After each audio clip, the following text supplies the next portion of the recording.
This is your Chargers linebacker, Deion Henley, and you're tuning in with Chargers Unleashed.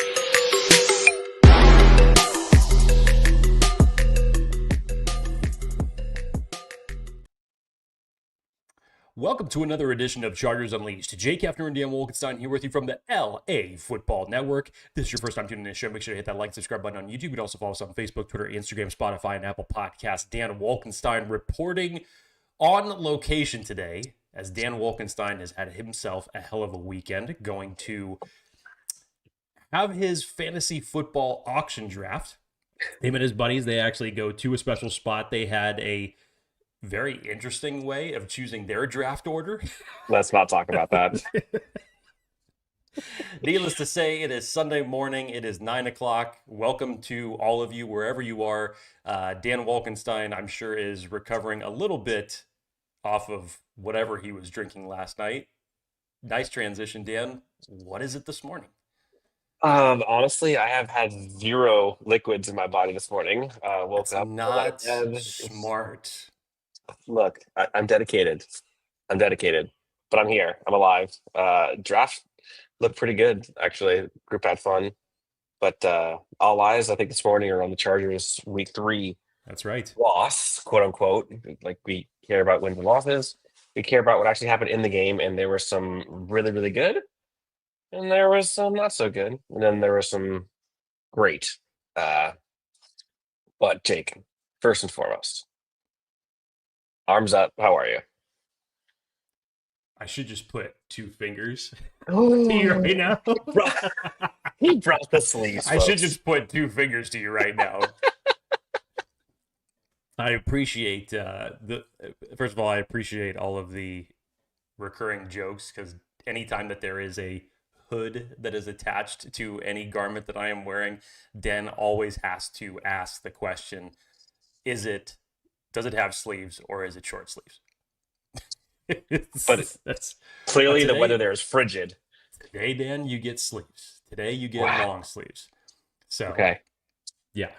To everybody who placed their bets on what that was going to be, there you go. Congratulations to all of those who have won. Yeah, Dan, we got a lot to talk about as it relates to the Chargers' 3rd preseason game against the Rams. Good things, bad things, some terrible things, some things that definitely need adjustment. And as it relates to overall camp battles, it's a crucial time because there's 1 preseason game left before we hit the regular season. And as we always do in relation to this show, everybody in the chat, you guys navigate things, you guys drive it. So we're obviously going to dissect the game, but any questions or comments that you guys have, get them into the chat. We'll do our best here over the next hour or so to answer any and all of your questions. Dan Wolkenstein, 3rd preseason game. Justin Herbert starts his 1st preseason game ever in his NFL career. Get a first glimpse of him, get a first glimpse of this new offensive line with Joe Alt at left tackle, with Trey Pipkins at right tackle, with Jamari Sawyer at right guard, with Mekhi Becton being out. And it was only 1 series. There was some good, there was some bad. It was nice to actually see Ladd McConkey and Keenan Allen on that side of the field when they were running their routes together. That looked good. That looked creative. Imagine what we're going to see from that duo here in the next few weeks. Scary situation with Quinton Johnston and that hit that really should have been a flag. Yeah. That was a scary hit, scary situation. Glad that he's all right. All indications from everything that we have heard up until this point was that he had suffered a concussion. It doesn't sound like there is any other serious ailments to that, but hopefully. But there were some aspects, I think, that Herbert was knocking off the rust when it came to certain points of that offense.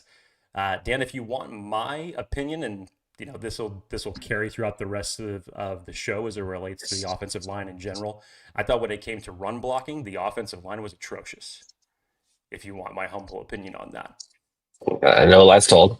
Amarian Hampton on that first drive had a great, fantastic run, even though that was on a 3rd down where the drive stalled in the red zone for them, but was carrying guys, even though he didn't get the first down. That was one of the most impressive runs to me throughout the entirety of the game. KLS had a great pass from Justin Herbert in that game. But overall, as we dissect this, we'll get through the starters. We'll talk about the backups, offense, defense. Dan, a couple of your immediate takeaways. What'd you think? I mean, I think the show has to be started with the rookie receivers. I mean, I think you heard some of the narratives throughout the last couple of weeks about Tre Harris with drops and maybe he's not ready for the big lights, or KLS now having drops, and I think we could put that shit to bed.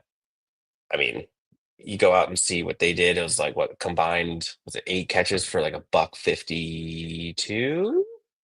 I don't have it in front of me. Both of them with pretty gnarly toe drag swags. But Tre Harris specifically have a day. Well, we'll get to him later, but I would say kind of the stars of that game. I mean, I think the biggest takeaways are the receivers that Justin has. Justin looked phenomenal after that first throw in the dirt to Quinton. You saw that dart he threw to KLS. Honestly, the dart he threw to Quinton didn't end up working out, but that was a seed. So Justin looked good, but I mean, the run defense didn't look great. And you could say, yes, Derwin, Khalil weren't there.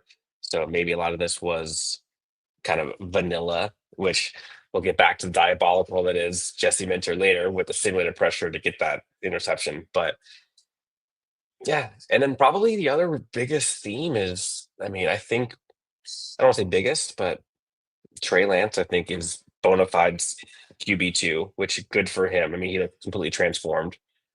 And then lastly would probably be the cornerbacks, which we'll get to. But don't sleep on UDFA's and late round picks by this Chargers team in the secondary, because Clink Scale and Minter's got them in their bag.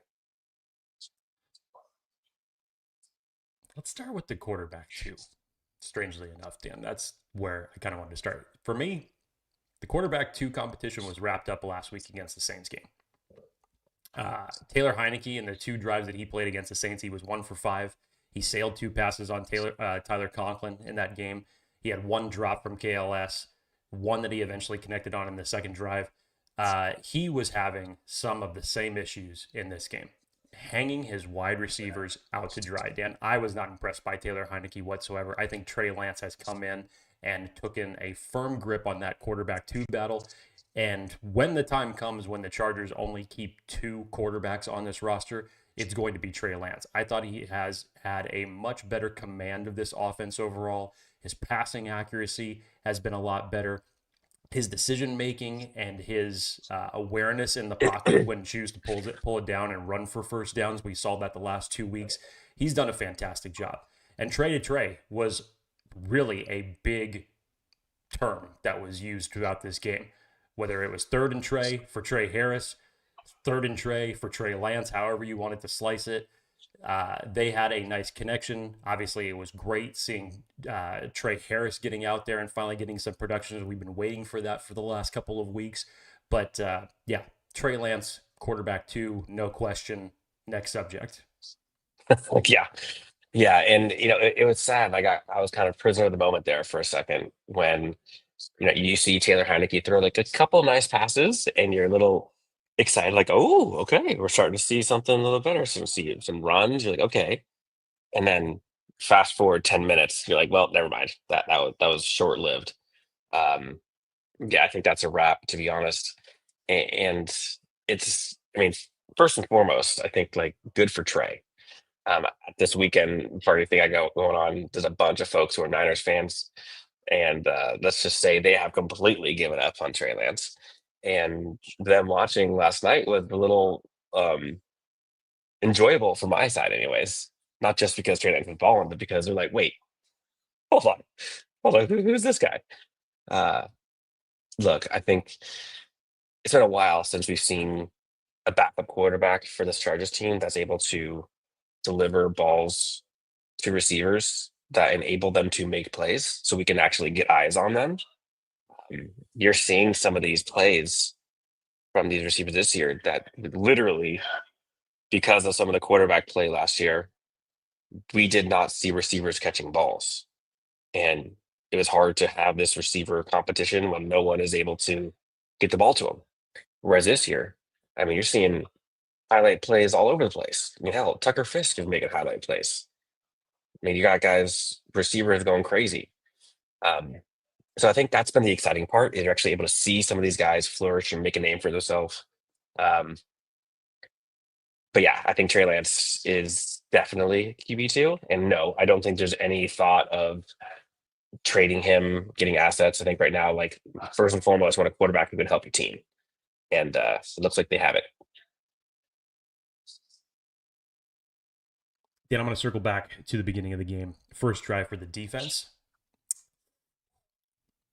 Oof. Stetson Bennett, your third string quarterback for the Los Angeles Rams. That running game for the Los Angeles Rams against the starting unit, even though it was minus a Derwin James and a Khalil Mack, that didn't look too good. I thought the Rams owned the line of scrimmage throughout the duration of this game.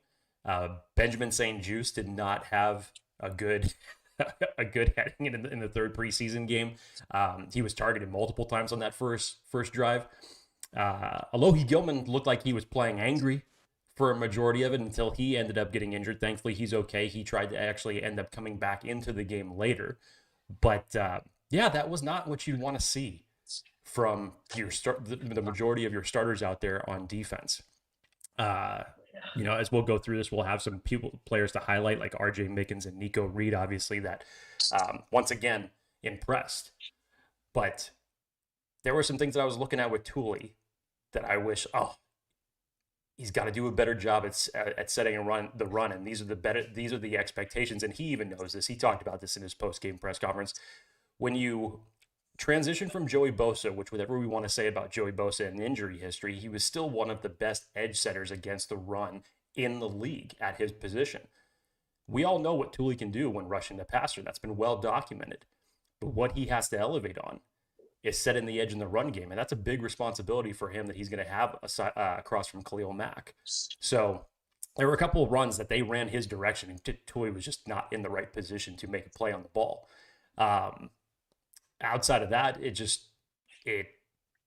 looked lackadaisical. If you ask me, it looks like the Chargers defense were on skates in that first drive. So I'm not sure what it is. If anything is, to take away from it, it was the third preseason game, and you can be damn sure that Jesse Minter is going to have everybody else in the film room to watch that. I know that the defensive players are not happy about that effort whatsoever. So I'm sure that is going to be corrected. But yeah, Dan, that wasn't something that you'd want to see at that point of the game. No, and I would kind of go to the back to, and full disclosure, right? We talked with starters a little bit. Defense, I think, left a lot to be desired, and I think I tweeted as much. And I have not had a chance to go back and watch a second time, so bear with me. But fast forward to the end of the game, and again, full honesty, UFC night was last night, and it was maybe a minute left in the game, and of course folks wanted to watch the UFC game, so I didn't watch the very end, the last sequence. So all I'm able to do is just watch the ticker on my phone. I didn't see this, but I saw the call was reversed afterwards. Jake, what happened here? Here's what I'll say about this call. If you want to debate whether or not this was a fumble by Tremont Morris-Brash or not, in my opinion, it's actually irrelevant because of the offensive drives the previous two times.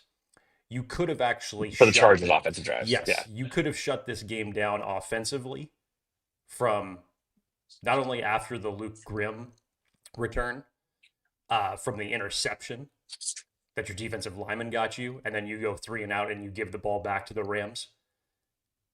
Offensively, to close out that game, the Chargers did not look good. It didn't look good. It didn't work for them. And they were in position to close that game out.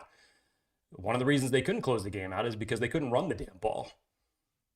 Kamani Vidal was your leading rusher on 10 attempts for 16 yards. For your running backs, that was your leading rusher. Trey Lance was obviously your leading rusher overall, but for your running back stable, your best running back got 16 yards on 10 carries. Your running game looked terrible.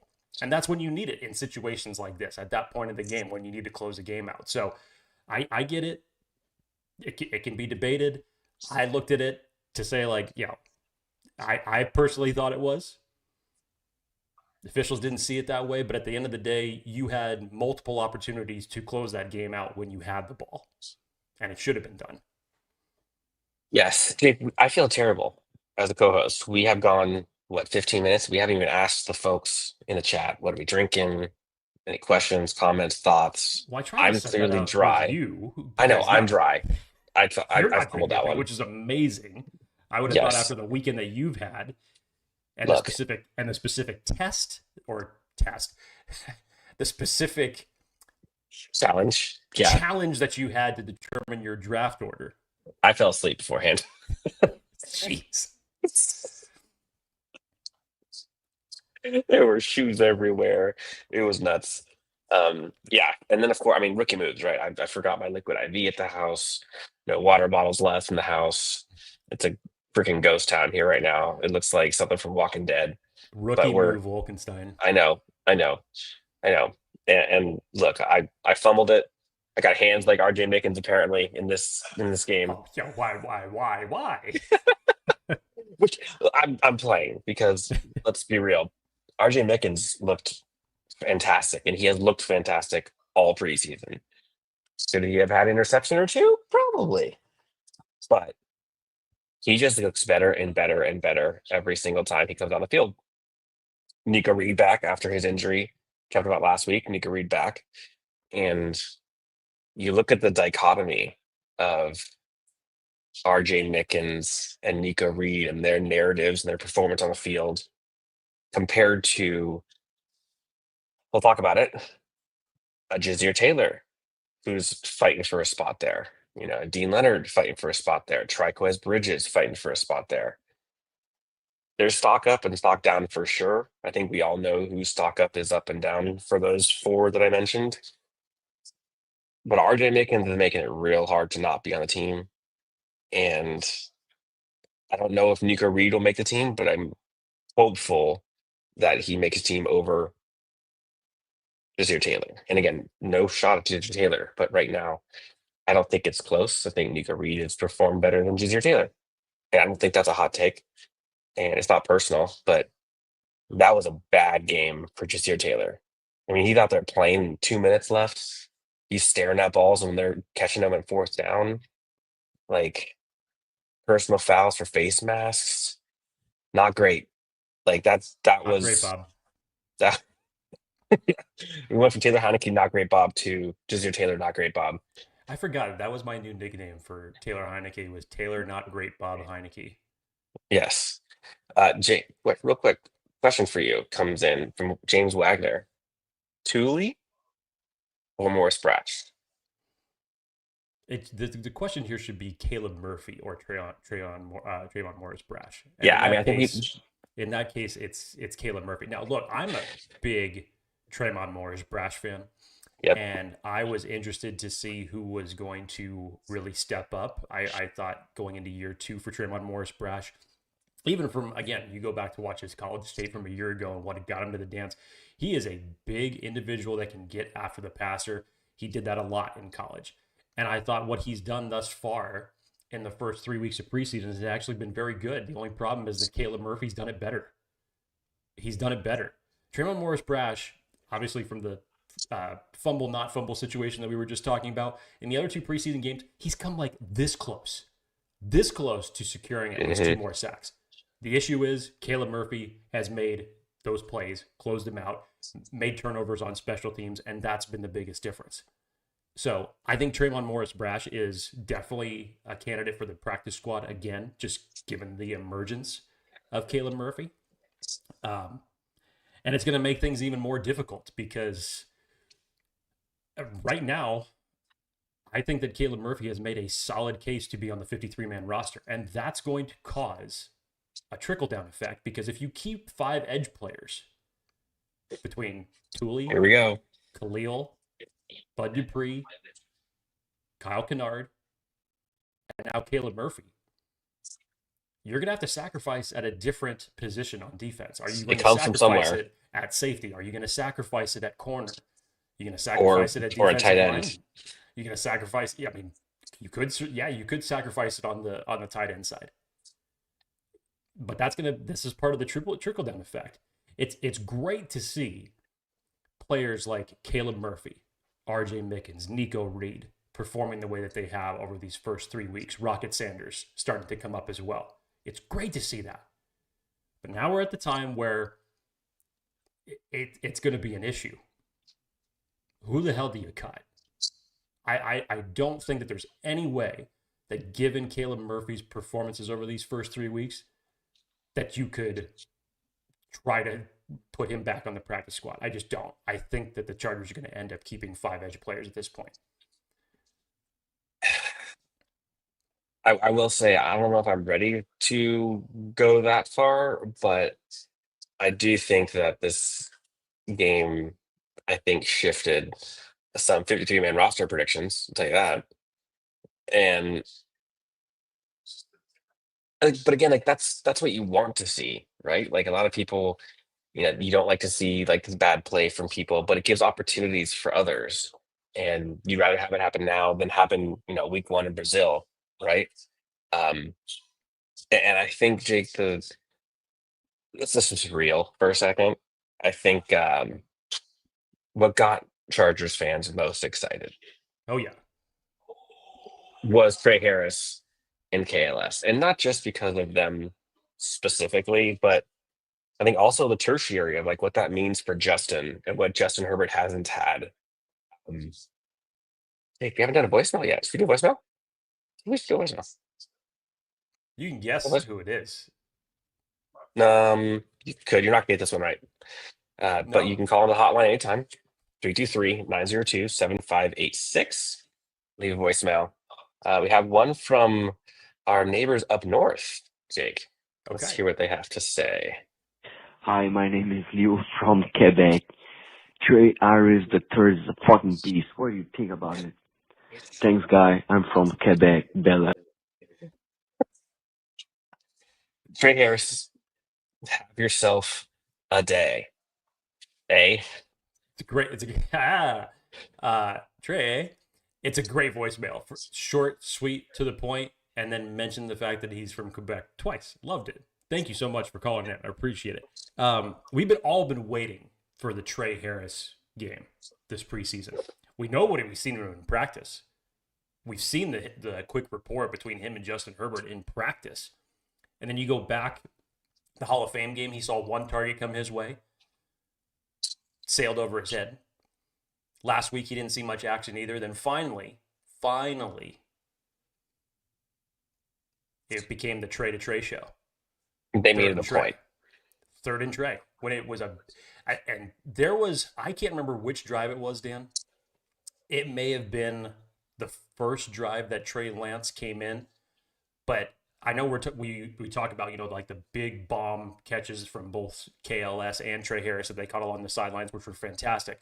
But there was one pass that was just converting the sticks. On third down, Trey had to make a ridiculous adjustment as he was falling down to catch the ball. That was awesome. Been waiting for it, Dan. It was great to see. And especially now with what you're expecting from this wide receiver group, again, with Justin Herbert at quarterback. Let's think about it. Again, let's run through the players. Keenan Allen, Ladd McConkey, Quinton Johnston, Darius Davis, now Tre Harris and KeAndre Lambert-Smith. You're going to need these weapons. And it was just great from the standpoint of these were the things that both of these guys were great in college for when it came to contested catches or making those difficult over-the-shoulder catches that they made in college. What can you do against man coverage? Somebody else besides Ladd needs to beat someone. This was the moment to step up. And I thought collectively as a group they did, and it was great to see this. Yeah, I mean, you look at the box score for these guys. I mean, KeAndre Lambert-Smith, 2 receptions, 66 yards, 33-yard average. Tre Harris, 6 receptions on 8 targets for 85 yards. I think Tre Harris had 4 or 5 first downs converted on third down alone. Then you're seeing, you saw Ladd do Ladd things. The first drive, you're like, all right, cool, he's good.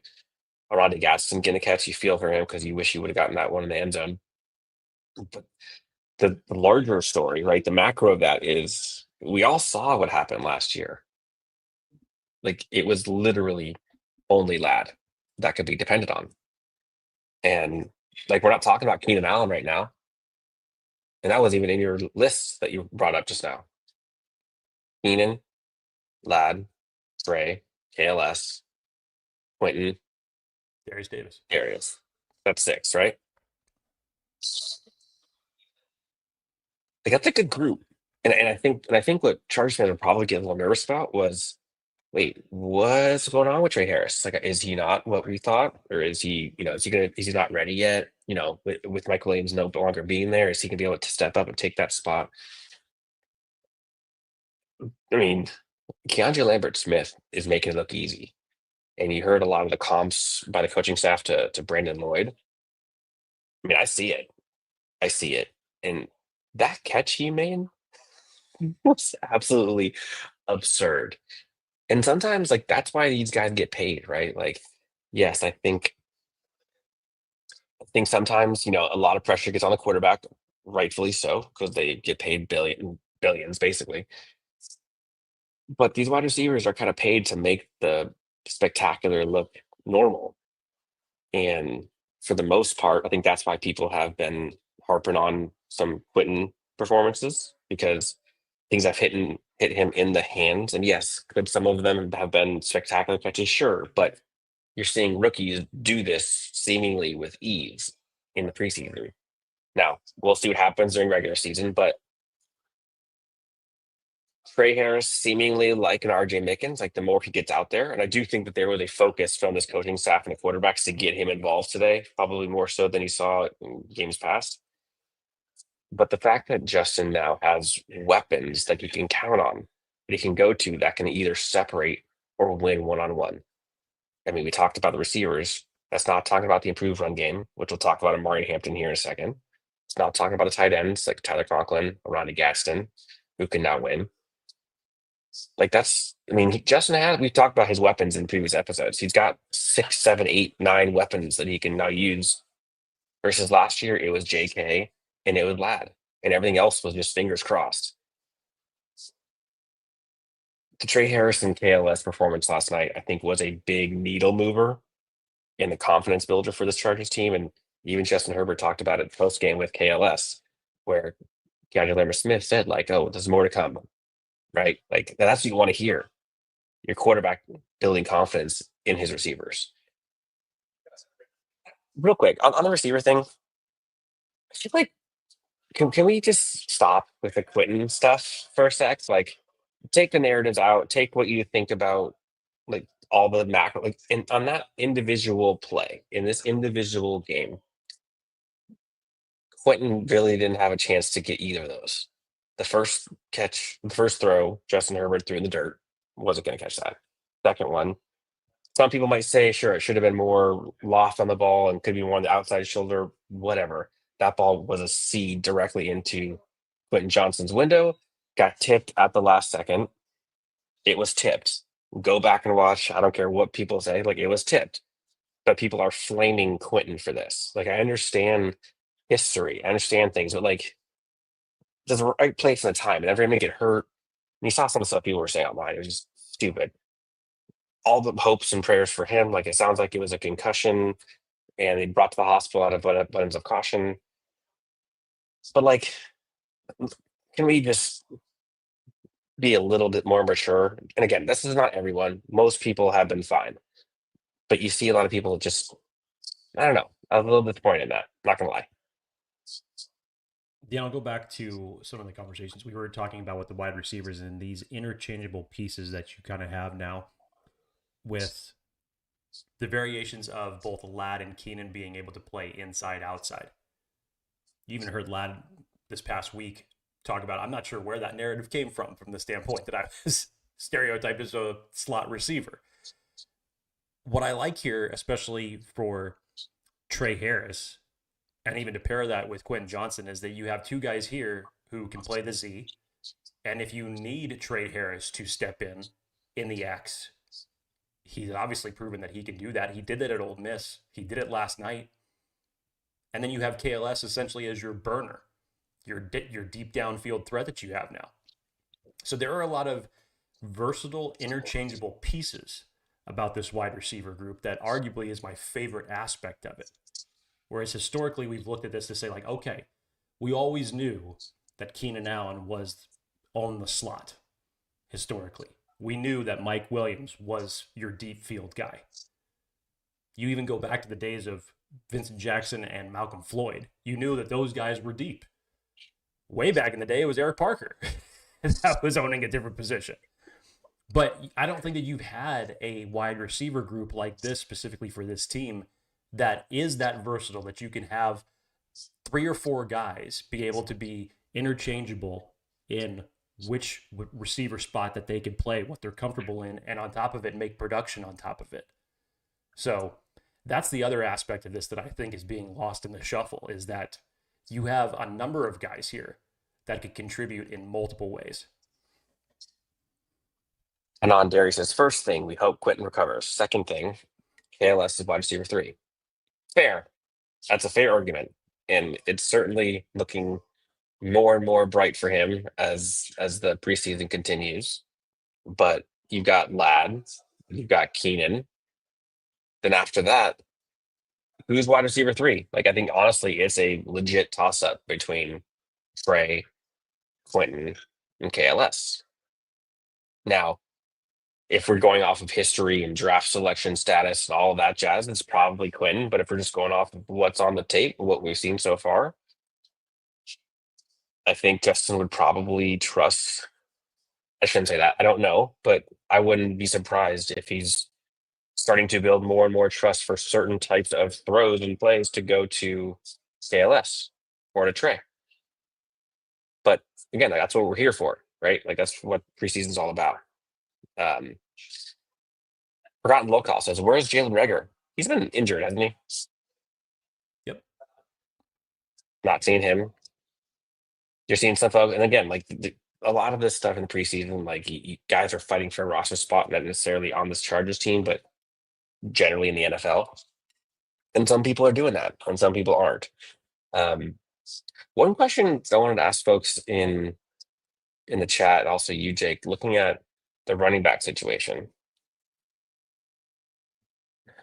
I get that this front office drafted Vidal last year. And maybe I'm missing something, but I don't see how Kamani Vidal makes this team over Rocket Sanders right now, with or without Najee Harris being there. You've got Najee, you've got Omarion, obviously. I think Hassan Haskins is safe. Then after that, you've got Naheem Miller-Hines, Rocket Sanders, Kamani Vidal. He got a lot of run last night, and I couldn't honestly say he made the most of it. Now, was his line great in front of him? No. But what are you going to do with it? I don't know.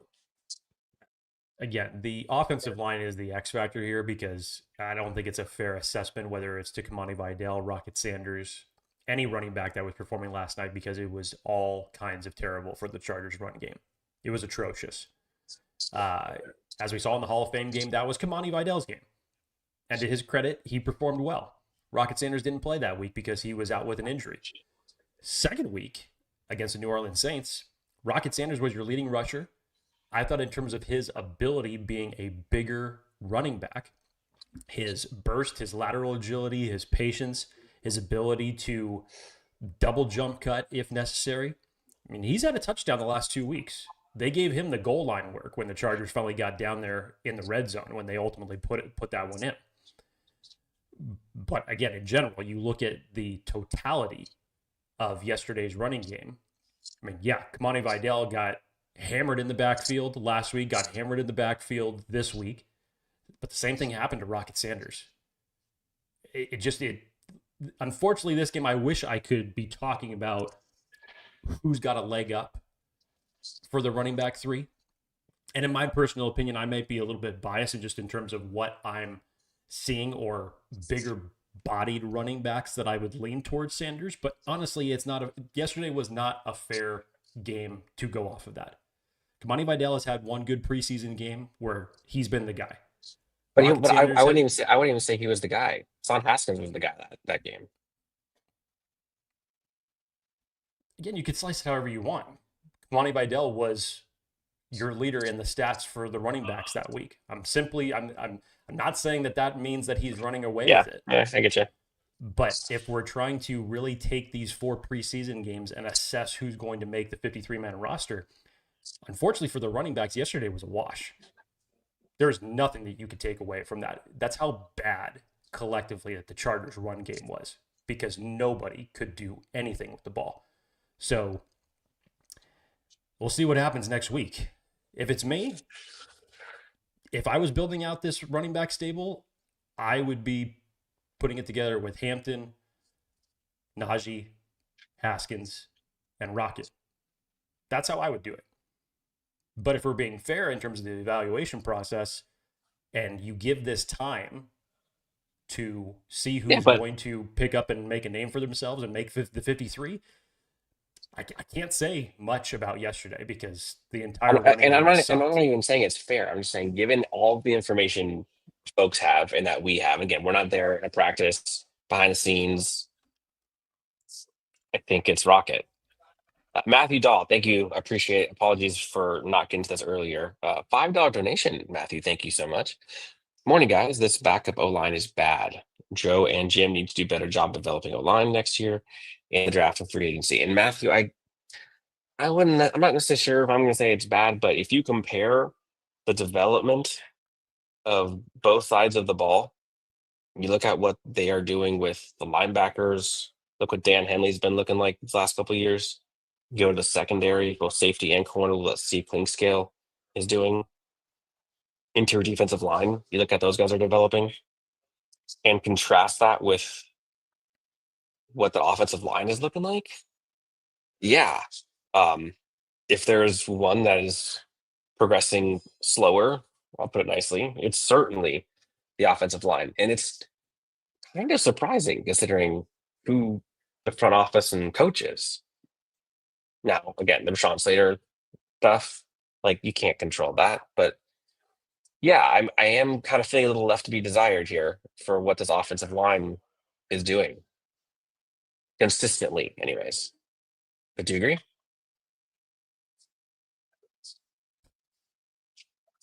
I mean, yes, clearly you do.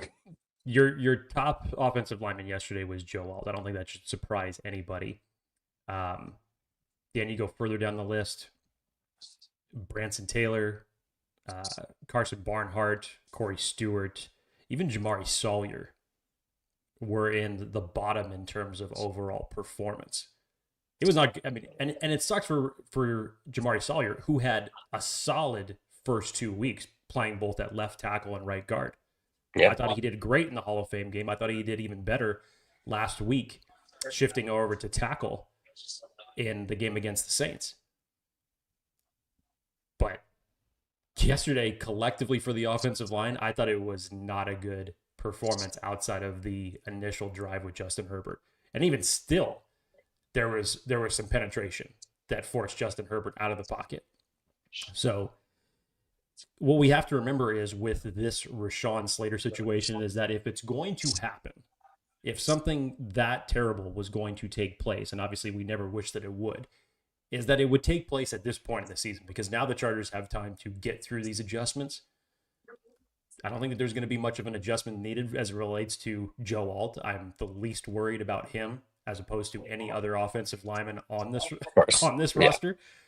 Tre Pipkins is obviously going to need to step up because we've seen him play at right tackle, and there has been plenty of inconsistencies, dare I say bad play from him at right tackle. So there are big expectations from him.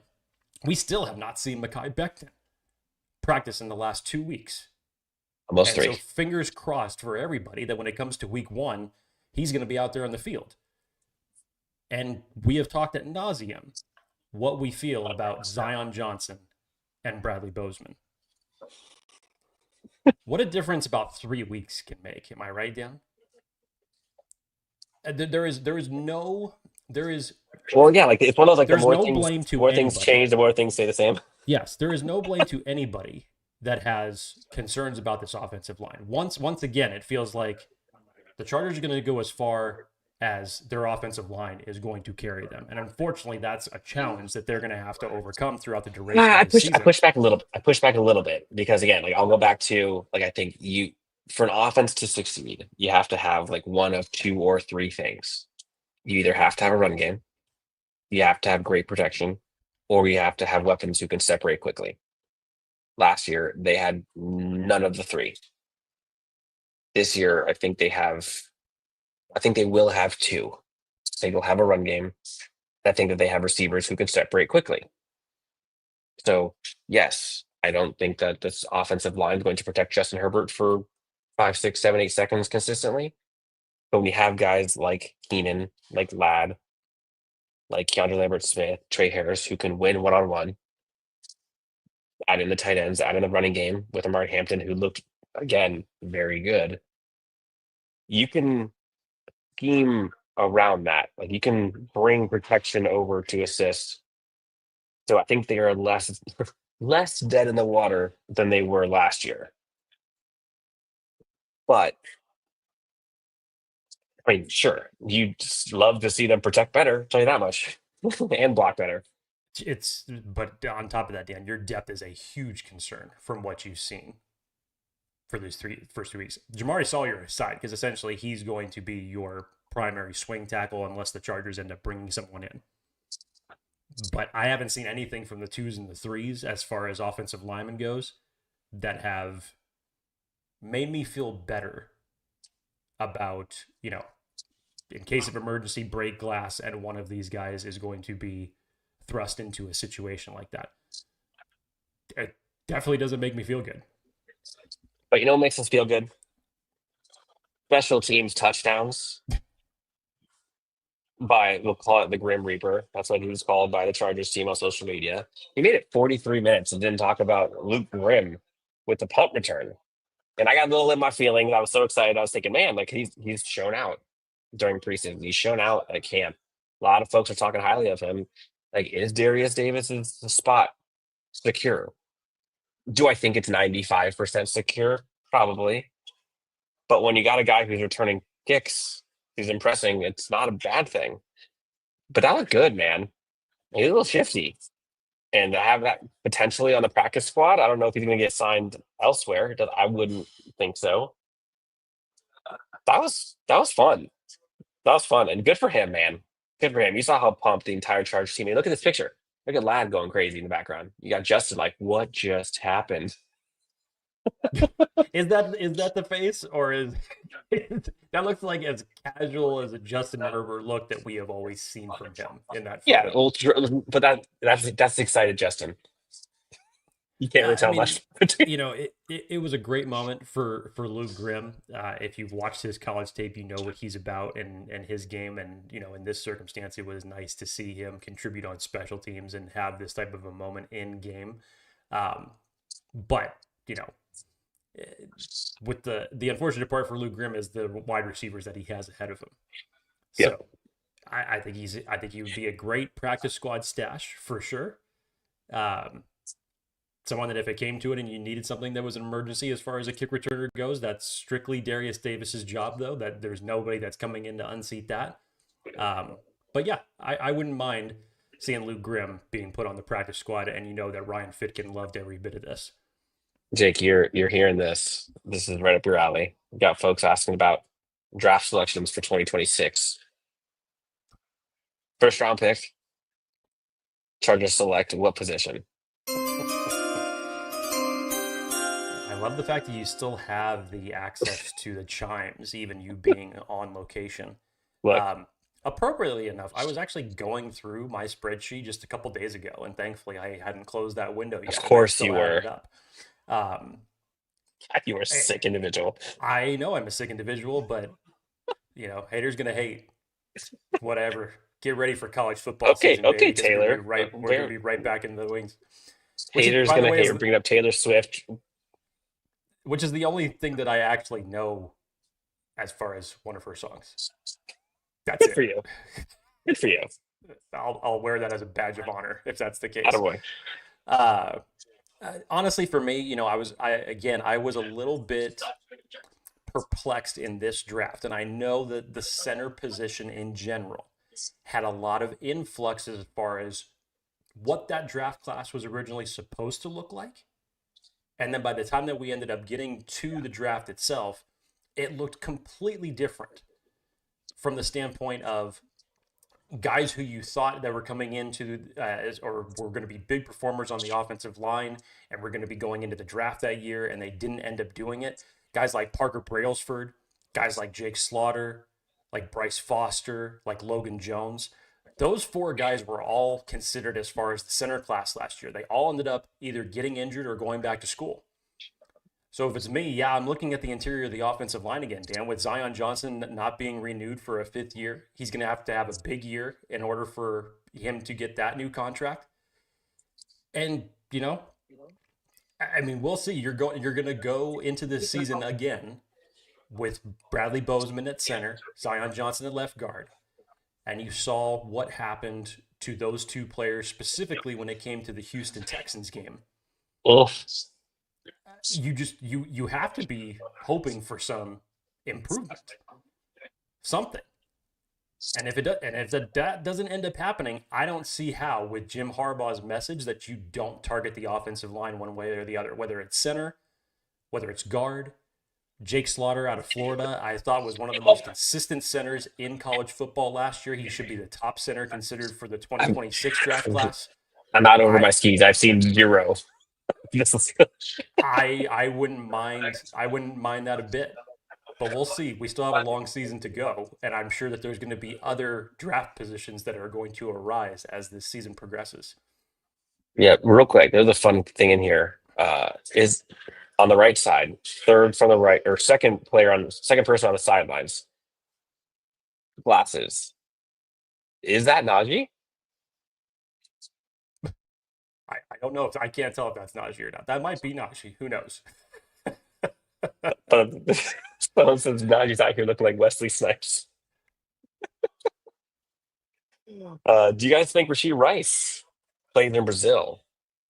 I mean, of course, Rashee Rice gets some stupid thing where the hearing isn't for a month afterwards. But yeah, I think because, of course, he would. There was a report that came down that was like shortly after the news broke, maybe the day after, that the NFL was really pushing for a suspension to take place in the beginning of the year. And then there were some talks, I guess, about like a possible settlement between when they wanted to actually implement it based on the court date and everything. So whether or not this is going to be, I've heard talks about like a 6-game suspension and where they're going to float it. Maybe it's going to be after week 4, or is it going to start at the beginning of the season? As of now, it's going to, until that court situation gets itself finalized, which in my opinion, look, I'm not going to get angry about this. I had my own feelings when I saw this news break, but something that happened in March of 2024, and we're just now getting to this, even though I know there was some rulings that came down in July. This is what we're still dealing with. Go back and look at some other similar traffic violations that have taken place with NFL players in the past.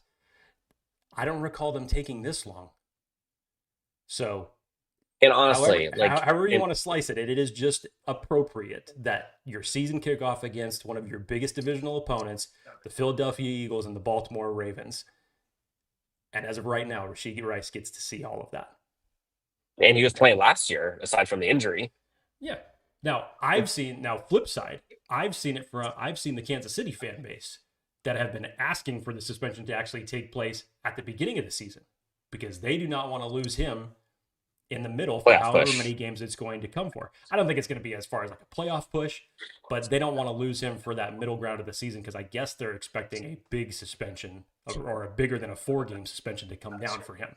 So depends on your perspective of it. Here's a fun one. We got about 10 minutes left. So folks in chat, you can put your rapid fire questions. There's more voicemails here, Jake, but to be honest, I'm struggling over here. So I don't know if I can, how much longer I can go before I get some liquids in my body.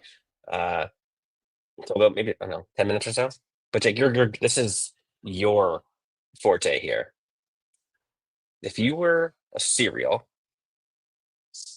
to be named for this wide receiver group, what would it be? This is what we're talking about on a Sunday at 9:53 a.m. Folks I in the love chat, this. help us out. Help us I love out. these type of questions. You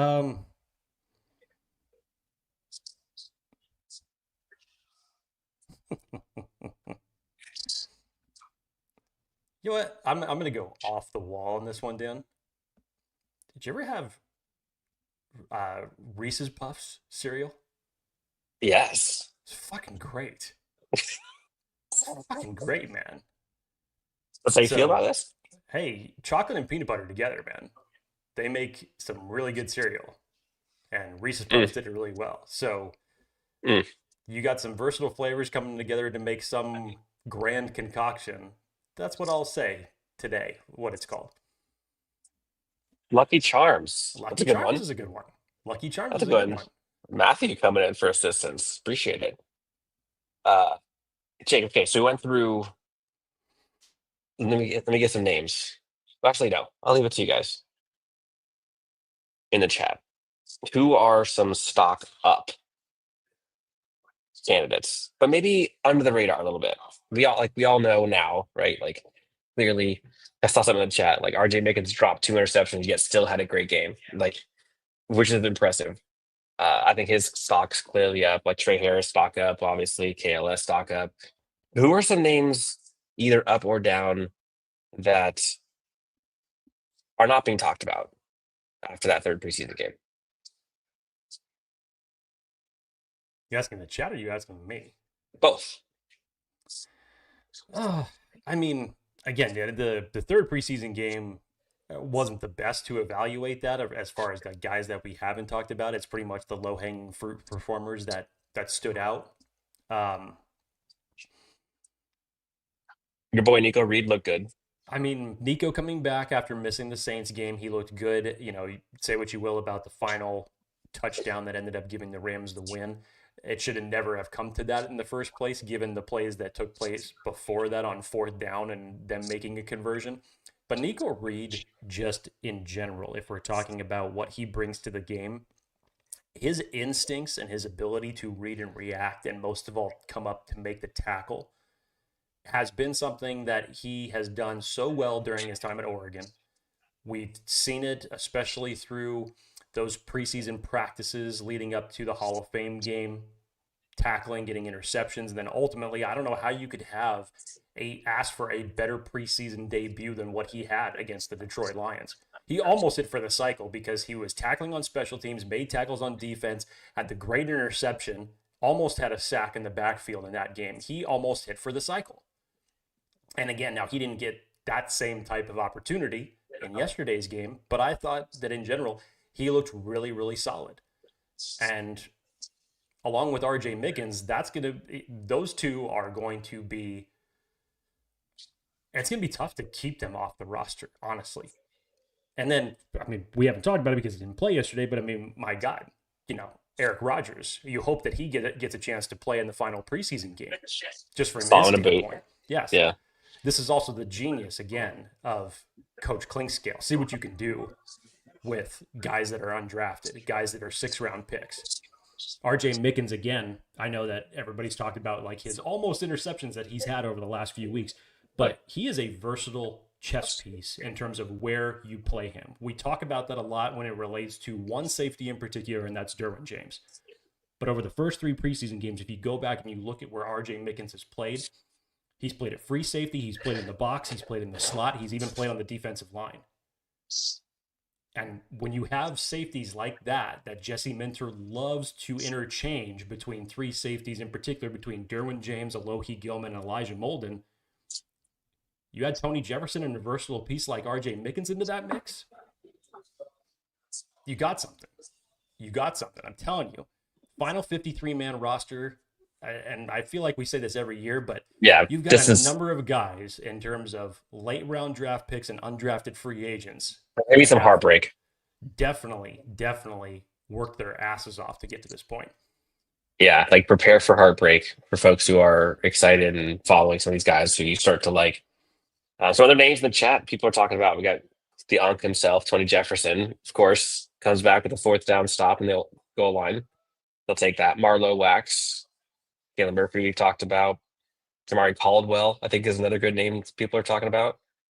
Junior Colson stock down. Yeah, I would agree. I'd agree. We can go stock down here for a second. Aside from the play that he had yesterday when the Rams were knocking on the door right before Tony Jefferson made the pass breakup, Junior Golston made a nice play on that. Outside of that, I get it. And it's unfortunate. Is he going to be on the roster? Yes, he's going to round out that linebacker group. But in terms of where we thought that he was going to be at this point, I'm legitimately shocked. Yeah, you would hope that it would be a lot higher than this.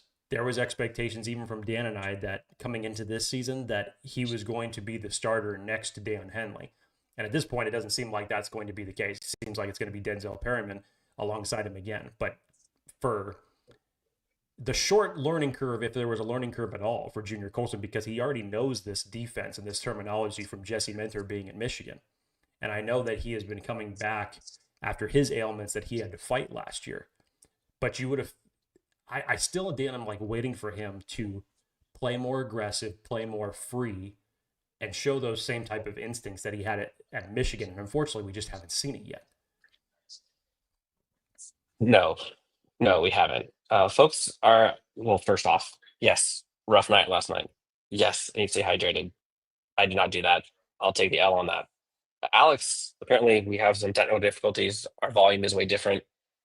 I'm remote. I'm in a house full of dudes that drink far too much. Actually, I'll take the feedback. Is it me? I know I've done some things to try to tweak my microphone, so if I'm the one that sounds bad in audio, I apologize. And I'll make sure that that's fixed by the next show. Let's see. People talking about Troy Dye. That's a good one. Stock up for Troy Dye.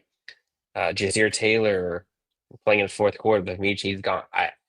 Look, if you were to tell me that what you saw from last year, what the coaching staff was talking about him, to fast forward game 3 of the preseason, he's out there literally on the second to last play of the game and just getting beat constantly. I mean, he's giving up touchdowns, giving up 4th and longs, giving up personal fouls. Like, I never would have believed you, to be honest. He's fighting for his life, and right now, I don't know how you can possibly say with an honest voice that he is one of the top 10 DBs in this room. Like, you can maybe ask for 12, he still might be outside. Like, that's why you play the preseason. Dan Brian Ficken would say something different. I don't disagree with anything that you just said. I personally believe that Nico Reed, with his ability on special teams to come in and tackle and play that position a little bit better, I think he can have that position versatility too, to play both inside and outside, even though predominantly most of his production is on the outside. But if there's one thing that you could say to bring up as it relates to Ja'Sir Taylor, is that his special teams contributions, even before this coaching regime, has been the one positive as it relates to his name. Defensively, I will not disagree with anybody to say that there is a clear liability. No question. But Ryan Ficken holds a powerful voice in that locker room. So I'm not taking away anything that is taking place during these. But is Ja'Sir Taylor that good on special teams? Like, is he that much of an improvement? Look, I'm not saying he's wrong. I know. I'm not disagreeing. And I'm not taking away anything from what you've seen or not seen from Ja'Sir Taylor over the past 3 weeks, because I haven't seen it. And I think that there have been other DBs that have outperformed him remarkably. But Ryan Fitkin's voice carries in that locker room. So I also think Ryan Fitkin can coach up another guy. I get you. Brad says, Dan looks hungover. Slightly. 60%. 60%. I should have just paid Neiman. Phillips didn't get that much extra money. It's hard to disagree. It's hard to disagree. Jake, you went through a bunch. Anything else you want to go through here before we jump out of here? No, I wish we had more to talk about, considering the fact that you had the starters play in this game. I was hoping for some bigger moments, specifically in the red zone. Unfortunately, too many of the Chargers' drives stalled. But this was, if we're taking it as a whole, this was the worst performance, both offensively and defensively, of the 3 preseason games that the Chargers have played thus far. The first 2 weeks, I thought they looked very sharp. Most likely, you're not going to see the starters out there in the final preseason game against the San Francisco 49ers, that are going to leave it up to guys that are trying to make the roster, obviously. But if there's one thing that we have learned, is that come final 53 cut down, it's going to be tough to keep some of these names off this roster. And let's see who's going to ultimately separate by the time that we close out next week. So it's going to be a fun race to the finish. Interesting race to the finish overall as we gear up for week 1. Crazy. Let's see what happens. Never disappoints, this chat. There's already over 700 people chilling here, and I apologize. I feel like I have the energy level for me has left a lot to be desired. I'm real struggling here. I could really use like next time hydrate, Wolkenstein. Dude, I spent the first 40 minutes trying to figure out the freaking electronics in here to get a screen share and not wake up the entire house. But then fast forward, 9 dudes are all just sitting here watching soccer. I'm tired, Jake. I'm so tired. Gotcha. Folks in the chat, appreciate you guys and gals. Thank you guys so much for tuning in. Jake, what are you doing today on your last day of the weekend? Relaxing and enjoying myself. Simple as that. I'm gonna go find a coffee, a liquid IV, and a bed. There you go. This was fun. Chargers lose, I know, but overall there are a lot of talking points that I think gave Chargers fans and coaches lots to be excited about. We'll get more and more into this as we continue on this week, as we get to week 4 preseason game, which is nuts. But until then, Jake, I'm gonna go take a nap. Folks in the chat, enjoy your coffees, enjoy your Sundays, and we will talk to you next time on Chargers Unleashed.